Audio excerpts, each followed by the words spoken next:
The mistakes that you guys made was something that Puerto Rico was doing, or were some of them also a little self-inflicted? I think it was mostly self-inflicted. I thought we missed some defensive coverages, and then I think especially with how much we fouled too, like it really limits us, especially in transition when we want to play fast. It's hard to push, especially off of the made free throws.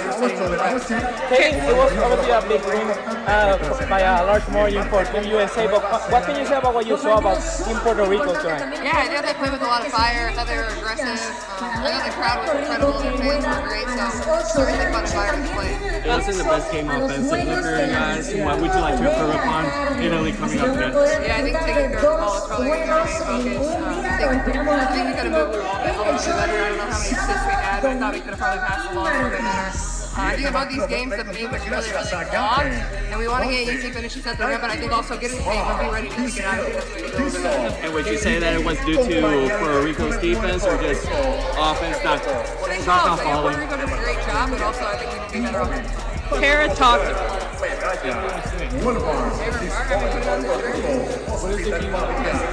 Kara talked about doing different lineups, different rotations to test out that chemistry. Just how did you feel tonight, yesterday, with all those different Yeah, I think rotations? it's going to be a work in progress with everybody trying to kind of find the flow a little bit, especially if we're going 5 in, 5 out. But, you gogot to be flexible. That's kind of what USA basketball is all about. Some games you're going to play a lot, some games you're not going to play as much. You might come off the bench, you might start. So, you got to be ready when your number's called. I think everybody's done a good job of that. And, we don't even know the starting lineup until we're in the locker room before the game. So, you just get ready and go out and play. Good?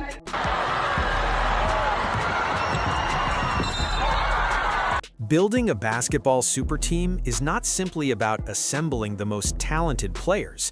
It requires precise structure, psychological adjustment, and strict tactical discipline. When a roster is filled with all-stars, MVPs, and franchise cornerstones, the biggest challenge often isn't the opposing team on the court. It's managing the internal dynamics between players who are accustomed to being the primary stars of their own teams. These athletes normally serve as the central engines of their offenses, dictating tempo, controlling possessions, and carrying the scoring load. But when they represent the United States women's national basketball team, that ecosystem changes completely. Instead of being the entire system, each player must become a highly specialized and efficient component within a larger machine. This transition from dominant focal point to role-specific contributor is one of the most difficult adjustments in international basketball. Rather than focusing on internet speculation about locker room drama or personal rivalries, a more useful perspective is to analyze the tactical details that influence how these teams function. In recent Team USA exhibition games, one recurring strategic theme involved the dynamics of transition offense, particularly the interaction between interior star Angel Reese and elite transition guard Caitlin Clark. What appears on the surface to be a simple decision, who advances the ball after a rebound, actually reflects a deeper clash of basketball philosophies. To understand this issue, it helps to look at the evolution of the modern big player. In today's game, positional roles have become increasingly fluid. Stars such as Nikola Jokic and Giannis Antetokounmpo often grab defensive rebounds and immediately push the ball up the floor themselves, a tactic commonly known as grab and go. When executed well, this strategy prevents defenses from setting up and can create mismatches before the opposing team has time to organize. Reese, an exceptionally athletic and versatile forward, has been developing similar skills as part of her evolving game. When she secures a rebound, her instinct is often to push the ball forward and initiate the transition attack herself, acting almost like a point forward. In many team systems, that approach can be effective and even encouraged. However, Team USA presents a unique scenario. When Reese grabs the rebound, the guard requesting the outlet pass nearby is not just any teammate, it is Clark, widely regarded as one of the most dangerous transition playmakers in modern basketball. In that context, the decision of who initiates the fast break becomes more than a routine play. It becomes a strategic choice that reflects how roles are defined within a roster full of elite talent. Angel Reese grabs the board. Damn, says Caitlin, get the out my way. uses her right forearm to Shield Caitlyn. Let's pause the play and examine the mechanics and strategy behind this specific possession. The shot comes off the rim, and Angel Reese uses her strong positioning and physical presence to secure the defensive rebound. Almost immediately, Caitlin Clark moves into her line of sight with her hands ready, clearly presenting herself as the outlet option. In traditional fast break structure, this is the textbook moment for the outlet pass. The quickest way to move the ball up the court is usually through a pass rather than a dribble, allowing the offense to create numbers advantages before the defense can organize. Instead of making the immediate outlet, however, Reese turns and begins to advance the ball herself. In many modern systems, this grab-and-go approach has become increasingly common, especially as front-court players expand their ball-handling responsibilities.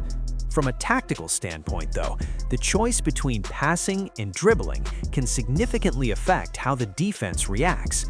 When a guard, like Clark, known for her long-range shooting and advanced playmaking, receives the outlet early, it often forces defenders to retreat more aggressively and spread across the floor to cover passing lanes and perimeter threats. When the ball is advanced more slowly by a front-court player, the defense typically has more time to reset. Opposing defenders can retreat toward the paint, organize their matchups, and reduce the spacing that fast breaks rely on. As a result, the overall geometry of the floor becomes tighter, limiting driving lanes and reducing the open space that perimeter players or trailing shooters might otherwise exploit. Moments like this illustrate how small decisions in transition can shape the entire outcome of a possession. In high-level basketball, especially on a talent-heavy roster like the United States women's national basketball team, the efficiency of each role, from the rebounder to the outlet passer to the lead guard, plays a critical role in maintaining spacing and maximizing offensive opportunities. That's right, she gives it to Caitlin Clark. As she's giving it to Caitlin Clark, Dearica Hamby commits an offensive foul. Now I don't want to make excuses. Because Angel Reese is advancing the ball herself, the timing of the transition offense begins to shift slightly out of rhythm. Transition wings rely heavily on precise timing, and players like Dearica Hamby, one of the most effective rim runners in the game, are trained to sprint the floor immediately after a defensive rebound. Her goal in these situations is to reach the paint early and establish deep position before the defense can fully recover.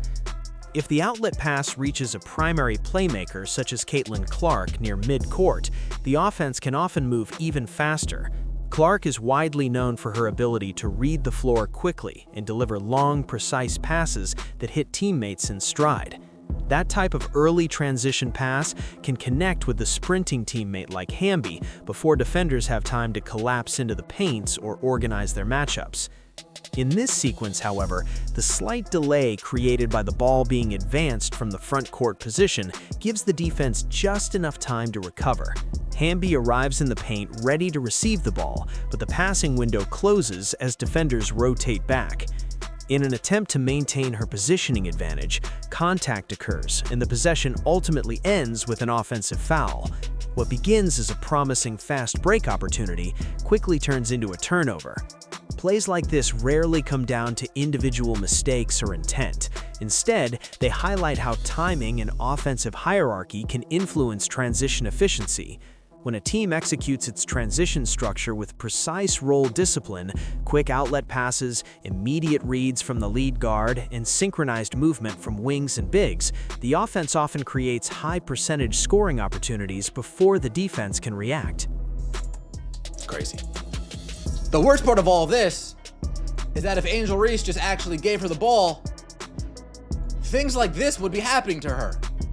She puts her hands up, and guess what? Caitlin gives it back to her. This sequence represents the ideal form of transition basketball.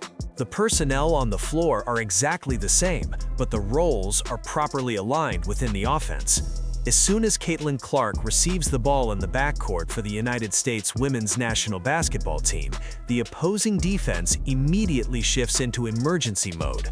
Clark's reputation as a shooter with legitimate range well beyond the three-point line forces the point of attack defender to pick her up far from the basket. Because she is capable of pulling up from 30 to 35 feet at any moment, the defense cannot simply retreat and protect the paint. That single threat changes the geometry of the floor. The defender is forced to extend outward, which stretches the entire defensive structure in open space behind the first line of coverage. When a defense is pulled that far away from the rim, the players who benefit most are the bigs and wings sprinting the floor in transition. In this possession, Clark instantly recognizes the defensive shift. She lifts her head, scans the floor, and delivers a perfectly timed pass up the court, placing the ball directly into her teammate's shooting pocket for an easy finish at the rim. It is a simple play on the surface, but it demonstrates how quickly an elite playmaker can turn defensive pressure into an offensive advantage. The deeper irony is that Angel Reese and Clark are, in theory, extremely complementary players. Their skill sets are not in conflict, they are highly synergistic. Clark functions as a primary offensive initiator, manipulating defenses with her vision, timing, and passing accuracy. Reese, on the other hand, thrives as a powerful interior finisher who excels when catching the ball in motion and attacking the rim through contact. When those roles are synchronized correctly, the result is a transition offense that is both efficient and extremely difficult for defenses to contain. This right over here, we could go back 2 years, rookie season, in the All-Star game. Caitlin Clark, Angel Reese run the floor together in the All-Star game. Boom. Attack the middle. There's Angel Reese. Defense collapses. Drop off. Angel Reese, bucket. I mean, Footage from the All-Star setting provides a clear example of how this partnership can function at its highest level. The sequence begins with Caitlin Clark calling for a screen. Angel Reese steps up and sets a firm, legal pick before rolling aggressively toward the rim. The defensive reaction is immediate. Because Clark's perimeter shooting threat is so dangerous, the defense commits 2 players to stopping the ball handler in what is commonly known as a hedge or blitz. The moment 2 defenders converge on Clark, the offense gains a numerical advantage elsewhere on the floor.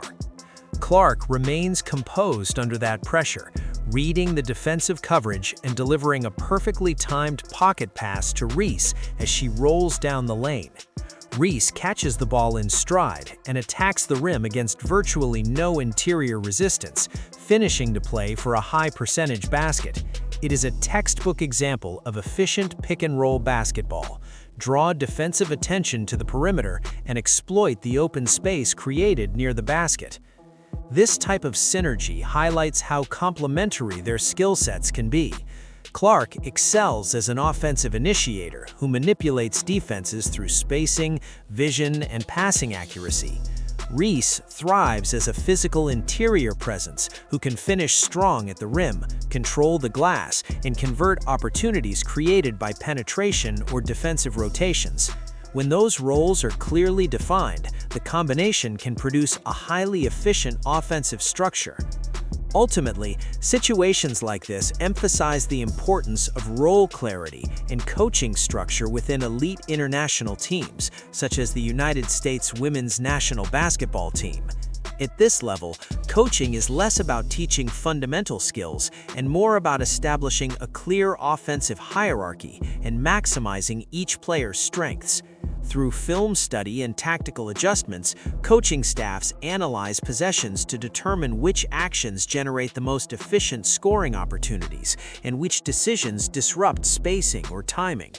The data-driven approach used by modern teams focuses on measurable outcomes, such as points per possession and turnover rates. When transition plays are executed with proper spacing and quick outlet passes to the primary playmaker, offensive efficiency typically rises. Conversely, when timing or spacing breaks down, possessions can stall and scoring opportunities decrease. For a roster as talented as Team USA's, the solution is rarely about changing personnel. Instead, success depends on aligning roles in a way that maximizes each player's advantages. Clark's greatest strength lies in orchestrating the offense in transition and reading defenses in real time, while Reese's impact is most powerful when she runs the floor, establishes position inside, and finishes plays near the basket. When those strengths work together within a disciplined system, the result can be a highly synchronized offense, capable of overwhelming opponents with efficiency and precision. The mistakes that you guys made was something that Puerto Rico was doing, or were some of them also a little self-inflicted? I think it was mostly self-inflicted. I thought we missed some defensive coverages, and then I think especially with how much we fouled too, like it really limits us, especially in transition. We want to play fast, and it's hard to push, especially off of a made free throw when you're sitting in the post. Katie, it was obviously a big win by a large margin for Team USA, but what can you say about what you saw about Team Puerto Rico tonight? Yeah, I thought they played with a lot of fire. I thought they were aggressive. I thought the crowd was incredible. Their fans were great, so it's a really fun environment to play. It wasn't the best game offensively for you guys. What would you like to improve upon Italy coming up next? Yeah, I think taking care of the ball is probably going to be our main focus. I think we could have moved the ball a little bit better. I don't know how many assists we had, but I thought we could have probably passed the ball a little bit better. I think about these games, the paint was really long, and we want to get easy finishes at the rim, but I think also getting the paint, we'll be ready to kick it out. And would you say that it was due to Puerto Rico's defense or just offense not falling? Puerto Rico did a great job, but also I think we could be better offense. Kara talked.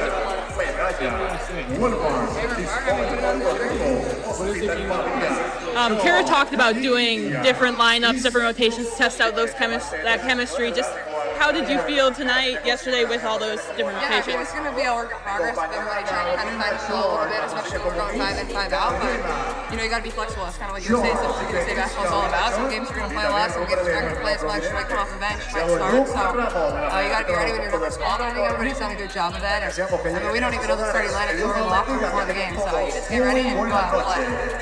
Good?